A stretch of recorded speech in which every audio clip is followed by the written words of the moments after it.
in the last several years, countries around the world have been releasing sustainability and energy strategies aimed at deep decarbonization to mitigate and hopefully avoid the potentially devastating impacts of climate change. Now, more than 30 countries have released hydrogen strategies and roadmaps, with hydrogen playing a significant role as a low-carbon energy storage and transportation medium, with a diverse set of potential uses. In this presentation, we'll cover some hydrogen energy basics and an overview of the recently released hydrogen strategy for Canada. So let's start by looking at some hydrogen fundamentals. It's commonly found on Earth in the form of water and organic compounds. It is the lightest element, and at standard temperature and pressure, it is a gas which is 14 times less dense than air, giving it a low volumetric energy density. However, it is the highest energy per unit mass of any fuel, making it an enticing but challenging carrier of energy. Sorry, just one moment. Okay. There are some general categories which we use to characterize hydrogen by the energy source used in its production and the associated greenhouse gas emissions. Green hydrogen is produced by electrolysis of water using renewable energy sources. It represents the lowest carbon intensity, but is currently the highest cost. Nuclear hydrogen is produced by water using electricity or heat derived from nuclear reactions. This type produces low carbon intensity, but has limited availability and other challenges associated with nuclear energy.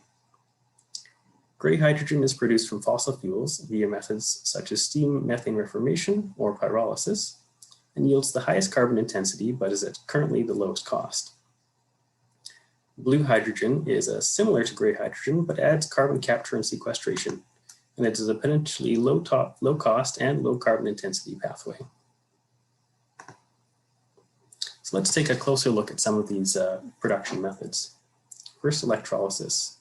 So about 2/3 of Canada's electricity is produced from renewable resources, such as hydroelectricity, solar, and wind, with an additional 15% provided by nuclear energy and representing an overall low carbon intensity electric grid. In 2018, Manitoba's electricity was about 97% hydroelectric, and it was among 5 provinces with greater than 90% hydroelectric generation.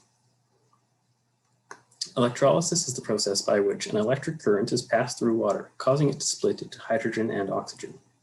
This basic process is a common high school chemistry experiment and can achieve up to 85% overall efficiency.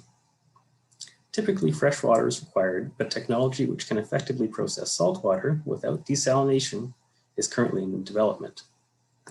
The 3 most common types of electrolyzers are polymer electrolyte membrane, or PEM, alkaline, and solid oxide. These technologies differ in the electrolyte and membrane materials used, the operating conditions, such as temperature, and the suitable energy site. Next, several means to produce low carbon intensity hydrogen using fossil fuels also exist. This includes steam methane reformation, autothermal reformation, as well as pyrolysis. Steam methane reforming is commonly used in Canada today to produce hydrogen. In this process, fuel is used to provide heat to a catalytic reaction of methane and steam. The reaction produces a collection of carbon dioxide, carbon monoxide, and hydrogen gases known as syngas, which undergoes a further reaction to increase the proportion of hydrogen. The purifier then separates the hydrogen from the other tail gases, while unreacted methane and carbon monoxide can be reused in the process, and CO2 can be captured for sequestration. About 90% of the total carbon can be captured, but this comes at an additional cost of about 45% to the process. Autothermal reformation is a similar technology which partially oxidizes a hydrocarbon fuel feedstock to produce syngas, from which the hydrogen can be separated. It has the advantages of being faster than steam reforming with a simplified means of carbon capture, but it also produces less hydrogen per unit of fuel used. In pyrolysis, methane from natural gas or from gasification of fossil fuels or biomass is heated and split into its constituent elements, producing hydrogen and a stable carbon solid, which can be used in certain industrial processes.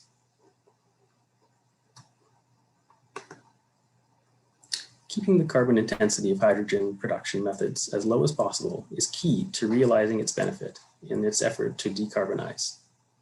To establish what qualifies as low intensity, a benchmark rate of 91 grams of CO2 equivalent per megajoule of hydrogen produced is set based on a baseline of steam methane reformation, which is due to its widespread use today, is considered the best available technology.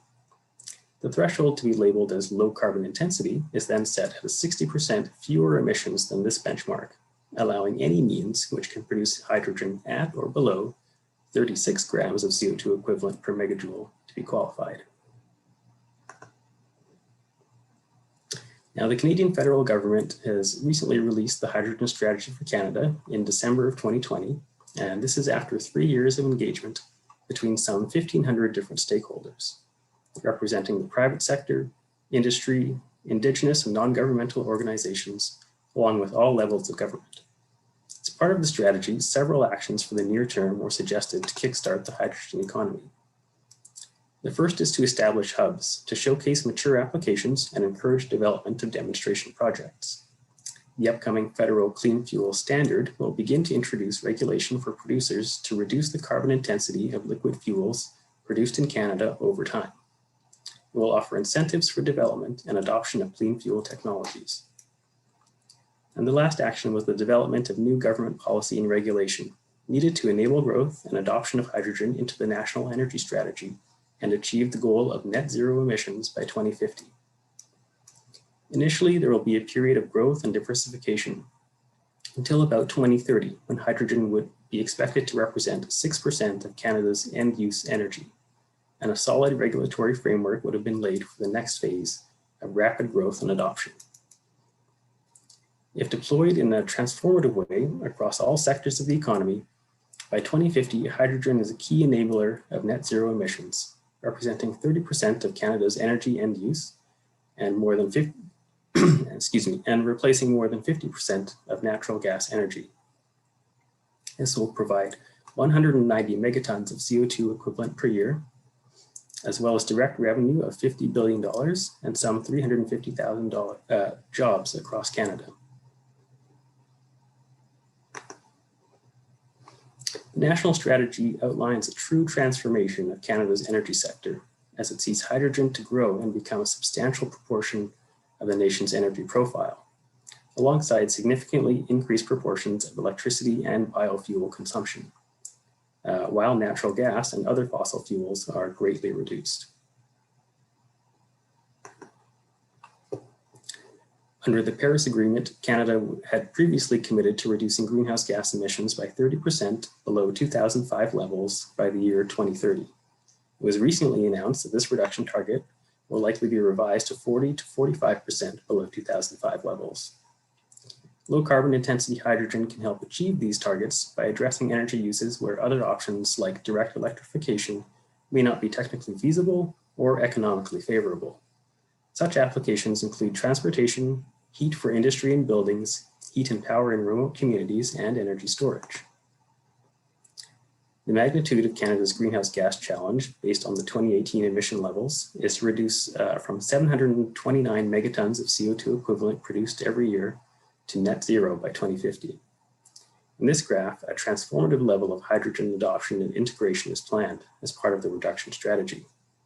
Hydrogen represents about 20% of the reductions targeted by 2030 and 28% of the further reductions between 2030 and 2050.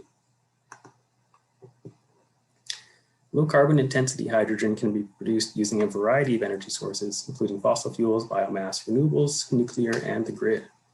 Pyrolysis and gasification are shown below the low carbon threshold and are joined by steam methane reforming so long as substantial carbon capture and sequestration is implemented. The strategy notes that since low carbon intensity is key to achieving greenhouse gas reductions, that any government investment in new hydrogen production from fossil fuels should initially require at least 50% carbon capture and sequestration and move up to 90% or greater by 2030. This chart shows some projections for the cost of hydrogen using steam methane reformation with and without carbon sequestration, as well as from electrolysis using either renewable or grid electricity. The price of hydrogen generated with renewables is expected to decrease substantially over time and become competitive with hydrogen produced from fossil fuels around the year 2030. As mentioned, hydrogen has a diverse set of potential applications. Fuel cells can be used in vehicles as well as for stationary electric power generation and cogeneration of heat and power. Hydrogen can be used for heating in buildings and industrial processes by being burned directly or as a blend with natural gas. And lastly, hydrogen remains an important feedstock for industrial processes and products such as fertilizer, steel, and synthetic fuels.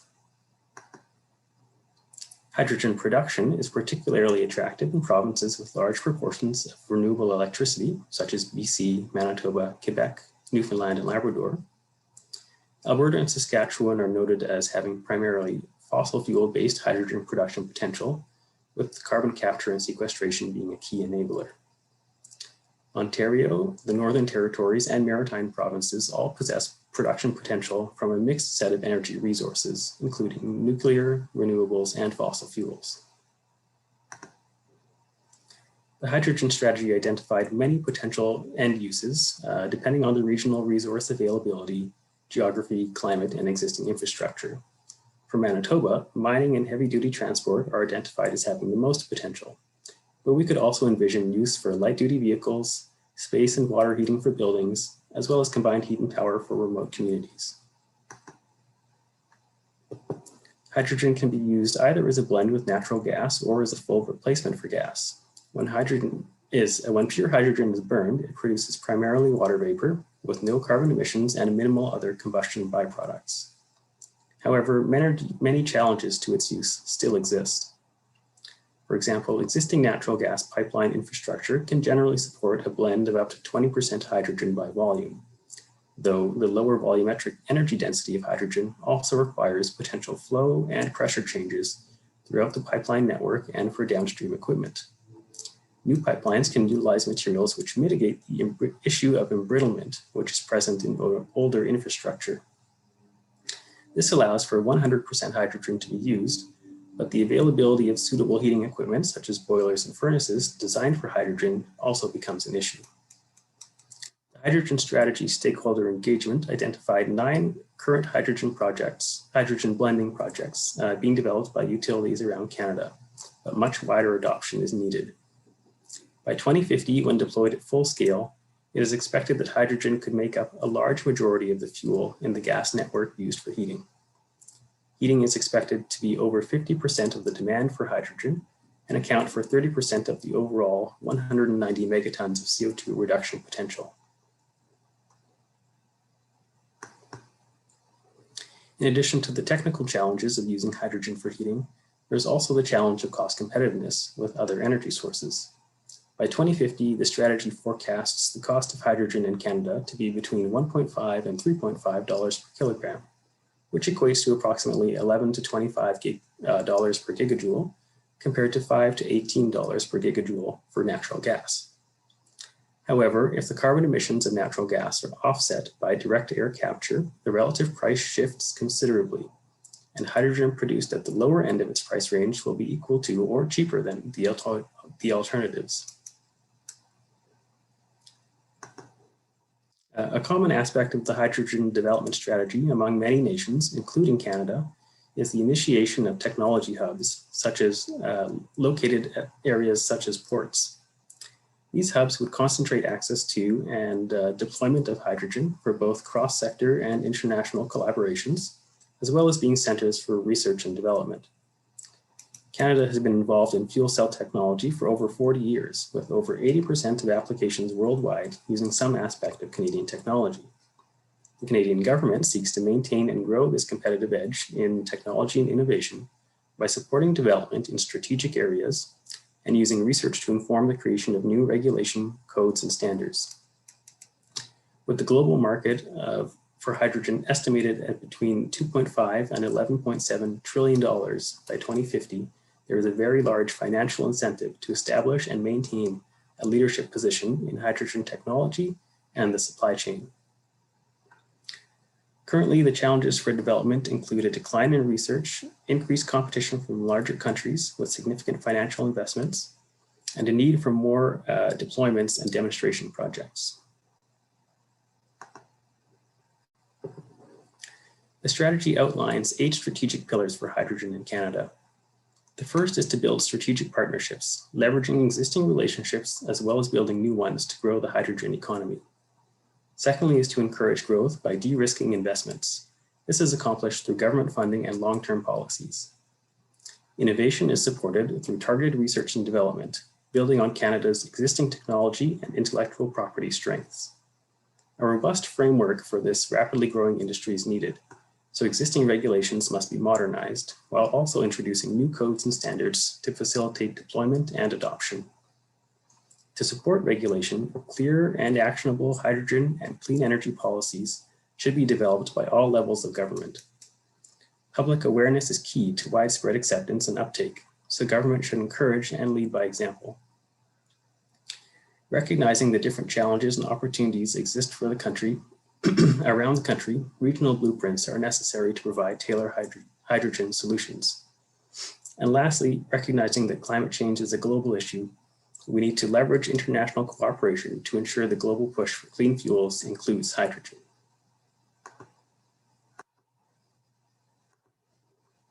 So in summary, the hydrogen strategy for Canada lays out an ambitious roadmap for hydrogen to play a key role in reaching net zero emissions by 2050.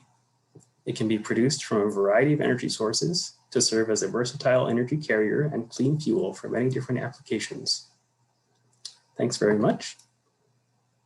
And I'd be happy to take any questions after the presentations. I'll pass it off to Erin. All right, thanks, Lindsay. So let me get my presentation up and running here. All right, thank you for the introduction earlier, Laura and Lindsay as well. I'm Erin Cooke, the project manager for bus electrification at Winnipeg Transit. I also chair the Canadian Urban Transit Research and Innovation Center's Zero-emission Bus Committee, and I am a participant in the Canadian Hydrogen Fuel Cell Association's Urban Transit Task Force, which is a strategic initiative associated with NRCan's hydrogen strategy. So Winnipeg Transit, for those of you who are not familiar with it, is the largest transit agency in Manitoba, and but by Canadian standards, we're considered a medium-sized transit agency. We have 640 buses, which are predominantly 40-foot buses with a few 60s and 40s as well. We do all of our maintenance in-house. We support 3 properties, transit garages distributed across the city. And we support ridership of about just under 170,000 passengers per day, pre-COVID numbers, of course. So we have a history of electrification dating back to the 1930s. We had a very robust trolley network that was eventually phased out as diesel buses became more prominent. In the mid-2000s and late 2000s, the city of Winnipeg developed its first climate action plans, setting emission targets for various sectors across the city, and included some targets around vehicles, both transit and personal use vehicles. But at the time, there wasn't really that many options beyond trolley. We did a cost analysis at that time, and it was just too expensive to revert back to the lines, overhead lines and whatnot to support that. Just wasn't cost effective for the amount of GHG reductions that we were getting. And then in the later 2000s, 2010s, the battery electric bus technology really started to take off.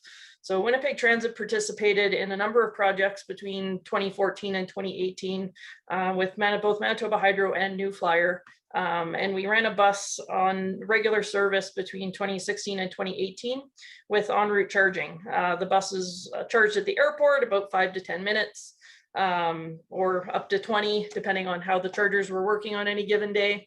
But those buses were demo buses that basically we leased them and they reverted back to New Flyer at the end of the trial. The technology used in those were very, very prototype early. The buses were not really ready to go into regular service at the end of that time.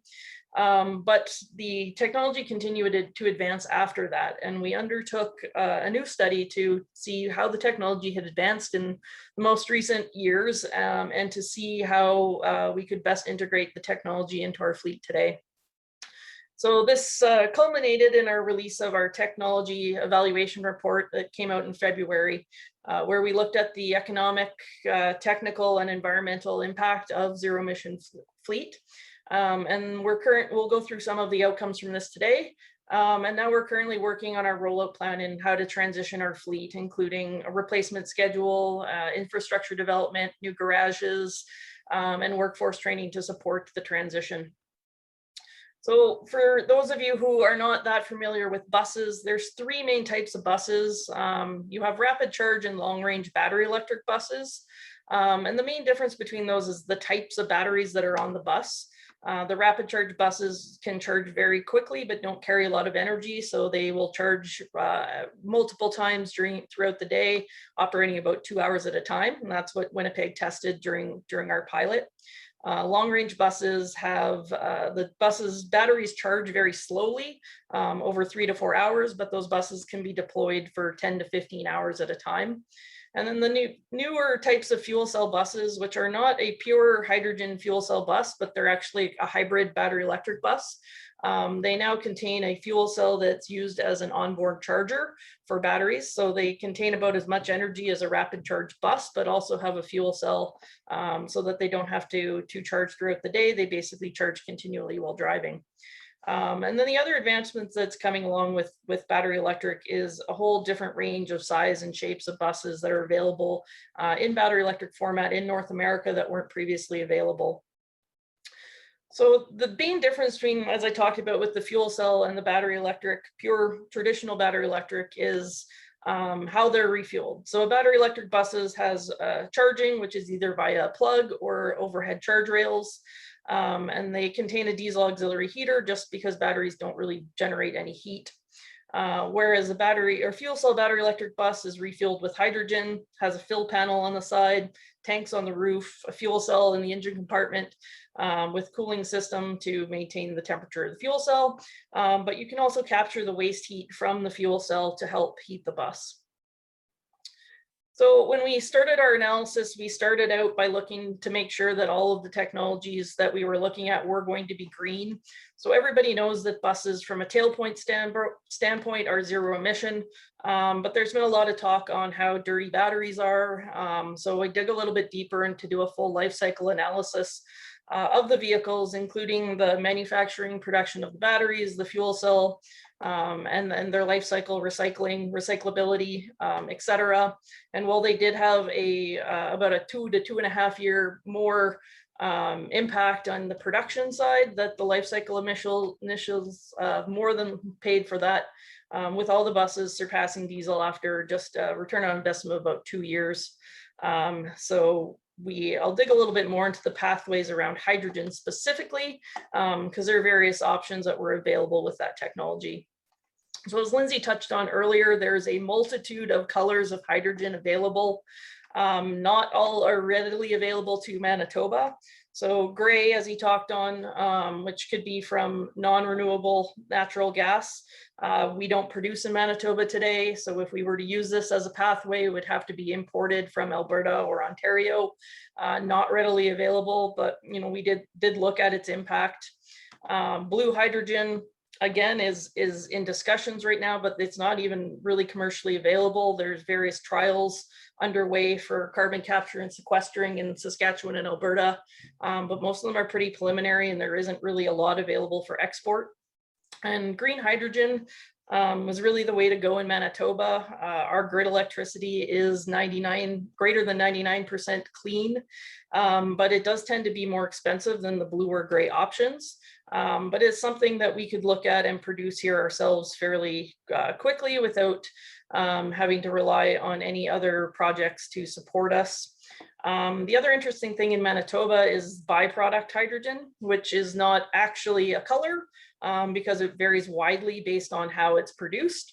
But Manitoba actually has the world's largest sodium chlorate production facility in Brandon, which produces sodium chlorate as a byproduct. Produces hydrogen as a byproduct of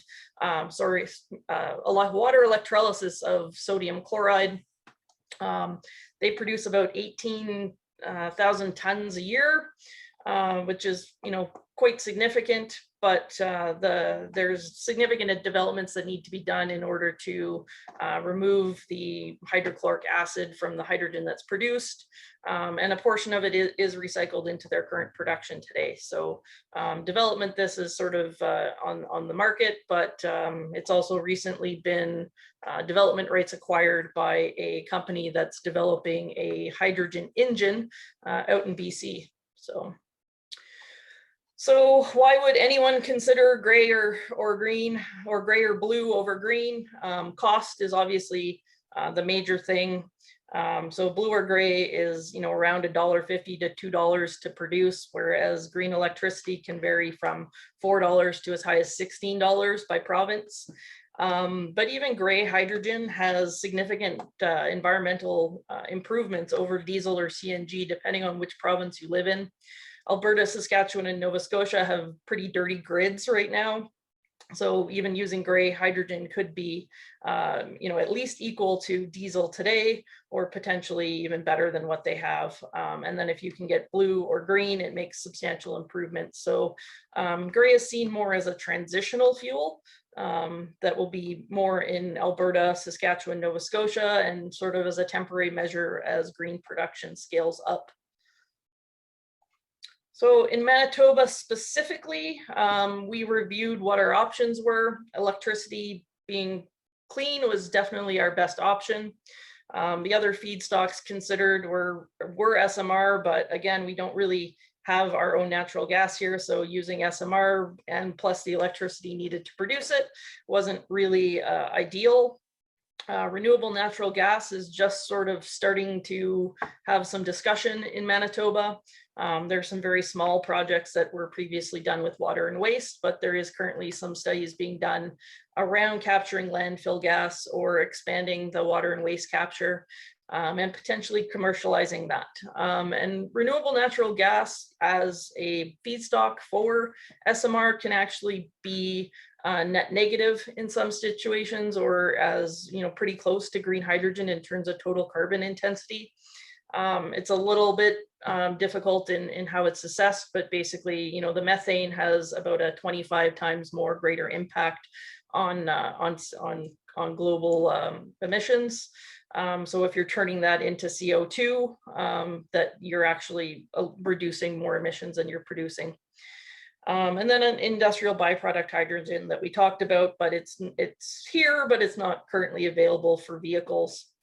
We actually also looked at where the fuel would be coming from and the impact of trucking would have on all of it, and evaluated that way. So what we found was, even if we were trucking CNG formed hydrogen from greater than 500 kilometers away, we were still getting about a 50 to 60% reduction in overall emissions. But all of our other pathways were better. And ultimately, byproduct hydrogen and green hydrogen produced from grid energy produce reductions of about 90 to 92% lower than our diesel fuel today.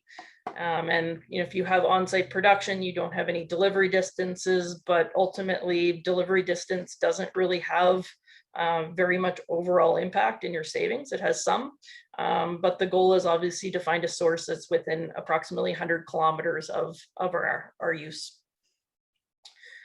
So why did we ultimately decide to go with hydrogen in our trial when most places aren't? Most people study and look at the technical issues with the performance of the buses, the cost. We know that the labor is going to have to transition, and those are the things that people can easily understand. But when you undertake a feasibility study on actually integrating these buses into your fleet, you start to understand the impact that infrastructure really starts to play on your decisions. So, how are you going to charge these buses if there's a power outage? What does your grid mix look like? Do you have enough power at your sites? How are you going to prevent large demand spikes? And then how scalable is this? Or how many chargers are you buying? Is it one charger for every bus or one for every 3 buses? How much space does that take up? And does that mean less buses in your fleet or more buses in your fleet? So all of these are things that we reviewed and which led us to see that a mixed fleet is really going to be necessary to meet all the needs of Winnipeg Transit and maintaining our service levels going forward.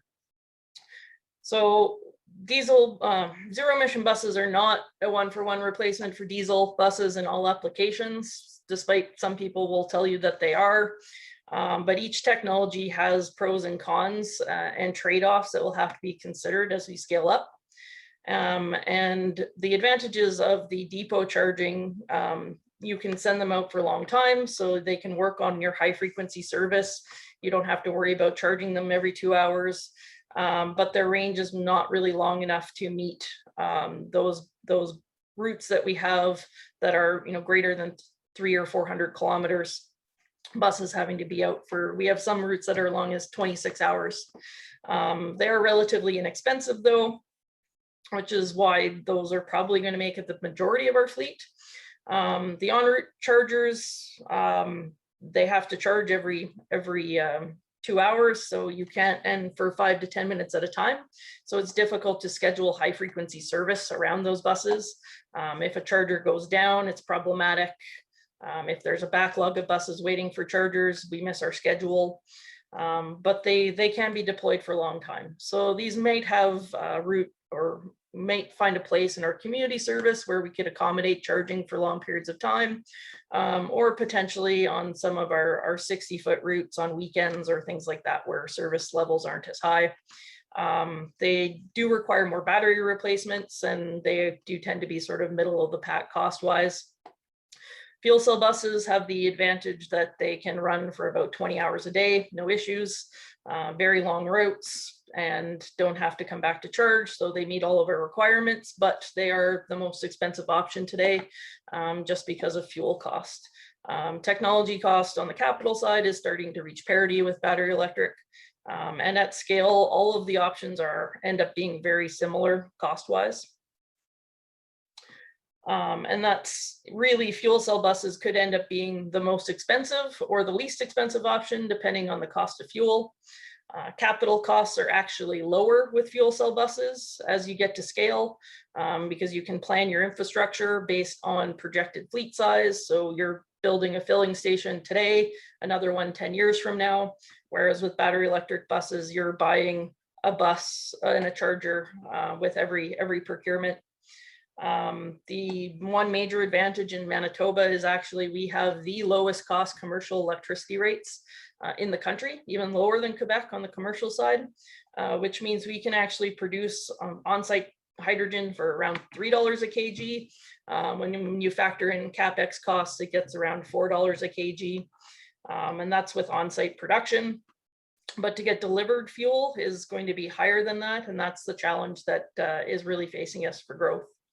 So the reason we need hydrogen that's delivered is because of power. So currently our fleet estimates are that to convert our entire fleet of 640 buses to battery electric or fuel cell electric with on-site production of fuel would require 18 to 22 megawatts of power. Our current facilities have 3 megawatts of power.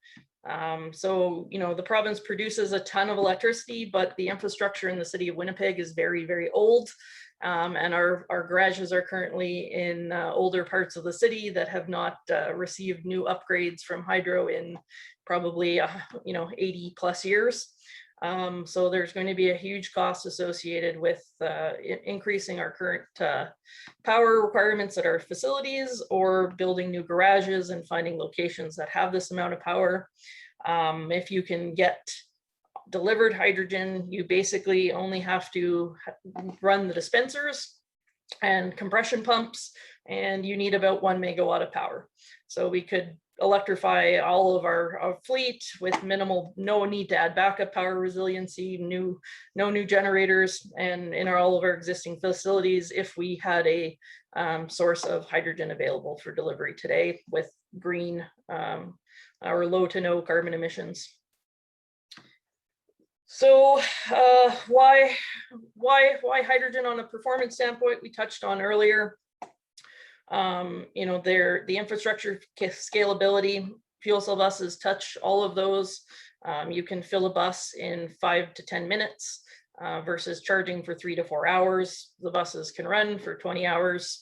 So we don't have to worry about swapping buses every 10 minutes. We don't have to change the way we do scheduling today. The lower infrastructure cost at scale. We have low backup power requirements. I said our generators today would be more than sufficient to run the compressors and dispensers. And we have backup resiliency built in through on-site storage. So if there is a power outage, we can just continue to pump the hydrogen and not have to reduce our service levels. So the only real advantage that battery electric buses have is operational costs today. So why are most agencies not looking at fuel cell buses? It comes down to pilot cost.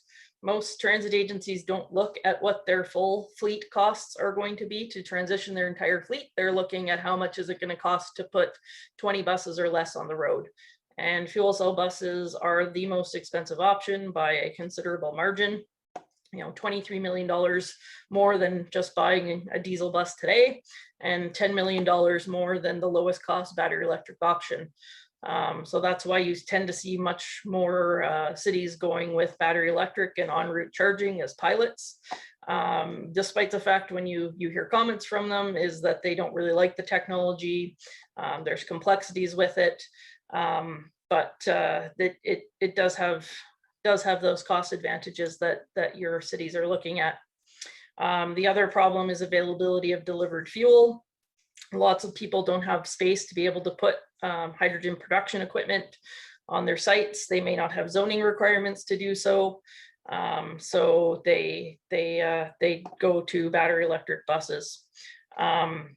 We did the controversial thing and actually picked the most expensive option, which is a mixed fleet.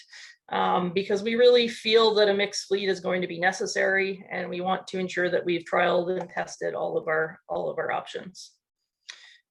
So there's various options for hydrogen fueling, gaseous delivery, which is for low investment, low cost, but it only supports, you know, initial pilots. Liquid delivery is something for commercial, which is really what we're looking to grow to. But on-site production is what we ended up with today, more out of necessity than requirement. So we are going to be putting an electrolyzer on our site.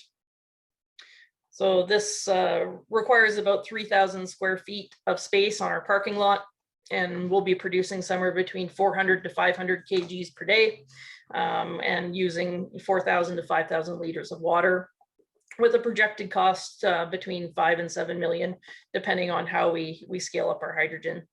And then we also project costs somewhere between $4.50 and $5.50 per kg. We have the advantage of no time of use demand charges here, so we can basically run the equipment 24/7 and produce more fuel on the weekends to support higher usage on weekdays.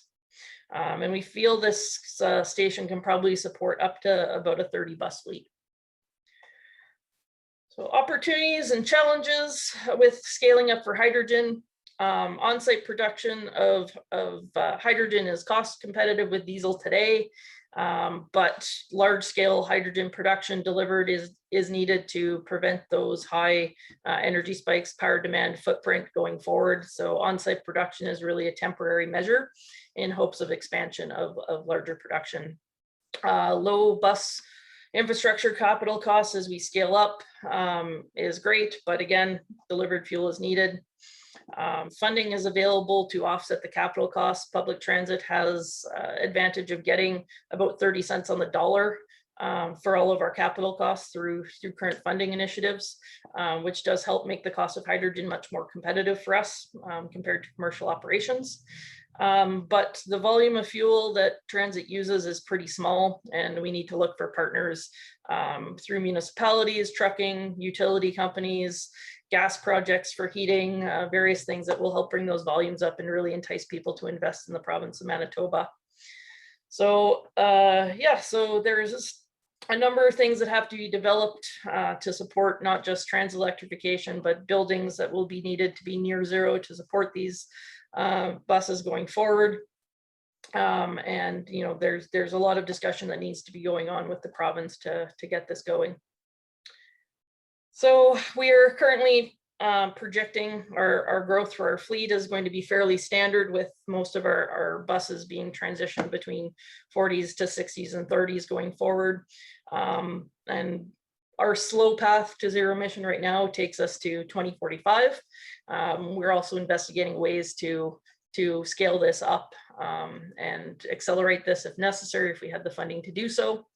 And we're currently projecting, based purely on the economics right now, that fuel cell buses would be about 30% of our fleet, and battery electric buses 70%. But this is subject to change depending on how our trial goes and how the cost of hydrogen really goes going forward. So that's a summary. I want to leave some questions or time for questions here. So went through a little bit quickly, but look forward to answering any questions that you have. Thanks so much, Erin. So if you just want to stop sharing your screen there, and Lindsay, if you just want to hop here, I see you back on. Excellent. Here we are. Welcome, everyone. All right. So we do have one question in the chat to start off with. And so it's from Ken. So Erin, have you had the chance to read the report released this month by Toronto Transit Commission about preliminary results of TTC's evaluation of electric buses from New Flyer, Proterra, and BYD? If so, what do you think of their evaluation? And I sure did. Yeah, like I said, I had a little bit of inside information on that from my time working at New Flyer. But yeah, it matched everything that we were expecting based on what I've heard in the background in industry. There's the length of buses, the weight of buses, the power. TTC actually rolled out their zero emission bus project with not really much planning. They got a bunch of money, they jumped on it. And so now they're doing the planning because they're discovering all the things that we basically have identified here now. How do you back up these buses with power? So yeah, I definitely did see that. They are also somebody who is discussing hydrogen now for a lot of these power reasons. Their garages, I think their garages tend to be a little bit smaller than ours. They have more of them, but they've identified also that 25 megawatt power requirement, which is extremely difficult to get in Toronto. They've actually come up with a pretty creative way to get around that, which is a P3 partnership, trying to get the Ontario Power and Toronto Hydro to pay for all of their chargers and power management. And then going sort of what the European model is, that you just pay a kilowatt hour price of electricity. We're looking to see if that's an option that we can do here as well. And we're constantly in discussions with both options for managing the power for battery electric and also trying to find new sources of hydrogen. So. well, thank you. So we have another question for Lindsay.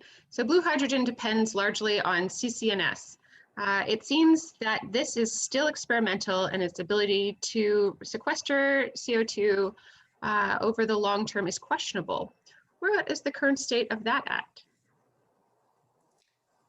Yeah, so first I should admit I'm not an expert on carbon capture and storage by any means, so I'm actually not familiar with the current technology or state-of-the-art technology is. And my understanding is similar to yours, Kurt, that this is still in development and somewhat experimental, though there are a number of promising pilot scale projects underway. I don't know, Erin, do you have anything to add to that? Yeah, I know like there is a project underway in Saskatchewan regarding it, and I know it is applied in a few projects in Alberta directly related to the production of oil and gas, but nothing on the commercial side right now to actually at the volumes required to export. They're all sort of in development for specific use cases right now.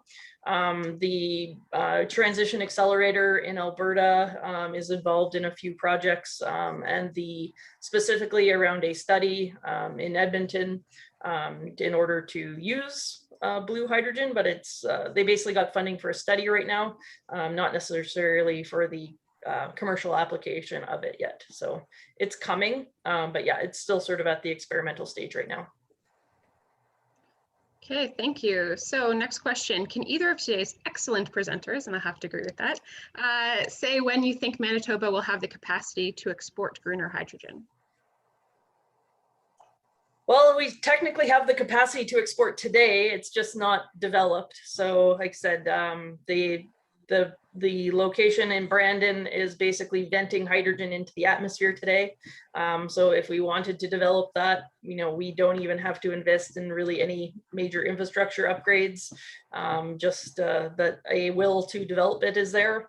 There's several other projects that are in development here that are in the planning stages, which I don't really want to disclose, but there's definitely interest in exporting it. But right now there hasn't been a hydrogen strategy developed by the province of Manitoba that's really kickstarting the economy here. So I feel with Winnipeg Transit coming online, there'll be a lot more interest in that. There's definitely interest right now in the forklift industry in terms of, if we have extra hydrogen, is that something we can test out? There's definitely projects that could be spurred by having a source of hydrogen here.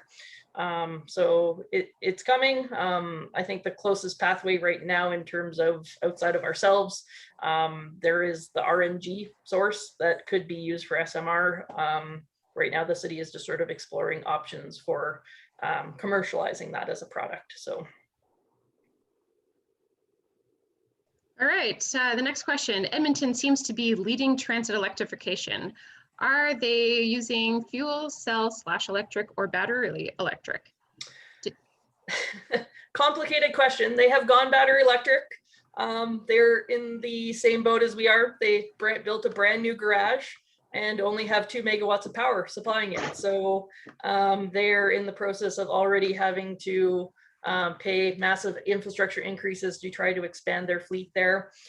They can support about 60 electric buses. They have 40 today. So they are looking at maxing out the most they can support in that facility. But to grow beyond that, they are going to have to build a new garage or transition to fuel cell or en route charging. The mayor of Edmonton has suddenly come on board as pro-hydrogen in the last month, probably.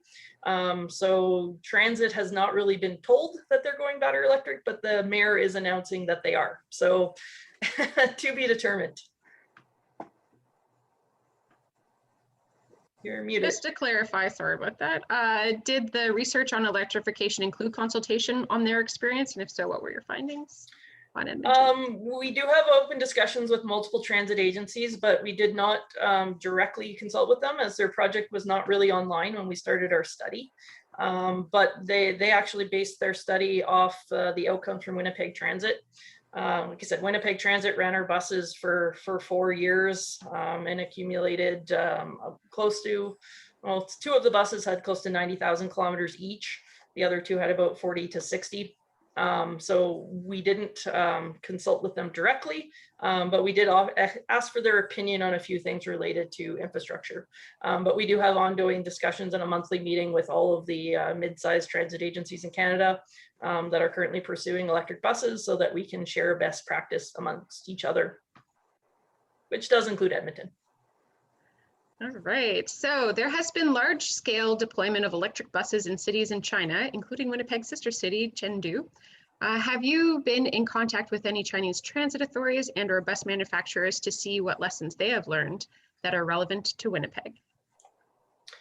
No, we are not in discussion with them. I did watch a very great video on it from Charged EVs that did outline it. China has the advantage of having infinite money to spend. They did have an interesting model that I've never seen in Canada, which is basically more like a distributed depot system. So rather than en route charging, they basically put a ton of depots all over the city that support 30 to 40 buses each. Which is not something that can directly apply to Winnipeg. Trying to find land for that would be challenging. But yeah, they have definitely done a great model, and I would love to see that display panel they have that monitors all their bus status. Would be fantastic. So we're hoping to improve our data from that. But like I said, BYD, we've not really even specifically spoken with them too much. We haven't got a whole lot of support from them on our project at this point. We do get excellent support from, Proterra and New Flyer in terms of, supporting information for us. But yeah, we're always open to hearing input from that. Excellent. Well, thanks so much for all of those questions and all of the knowledge and answers that are shared. I'll just give it one more shot to see if anybody has any questions that they're just feeling a little nervous about asking. And then otherwise, if there's none, that will be our time. So I don't see any coming in. So if you're in the middle of writing, maybe just like quickly pop off your mute button. And so, yeah, there are definitely hydrogen strategies elsewhere in Canada that people can consult. So there's one in BC that's very good, as well as Ontario. So, all right, well, since there's no more questions, unless there's any final comments that either of you want to make, Lindsay or Erin. I would just encourage everyone who's interested to take a look at the actual federal strategy document. It has a lot of information, great stuff that I didn't cover at all for sake of time, but definitely check it out if you're interested. Yeah, that's good advice. Looking at the federal strategy is a nice idea. And so anything from you, Erin, that you want to say as last word? Yeah, if anyone has interest in hydrogen, like I said, there's a lot of initiatives that are going on with between the Canadian Hydrogen Fuel Cell Council Association, and the NRCan strategy. And they always want to know who's interested. They keep logs of who's talking about it and create initiatives around that. There's strategies for cities specifically, there's strategy for vehicles. So it's always good to know who has an interest out there so that that initiatives and money can be directed appropriately. There's a lot of great opportunities here specifically around green hydrogen. And I said that it's trying to get that interest from the province, I think, is going to be key to getting some of this kickstarted and knowing that people in the province are interested in it.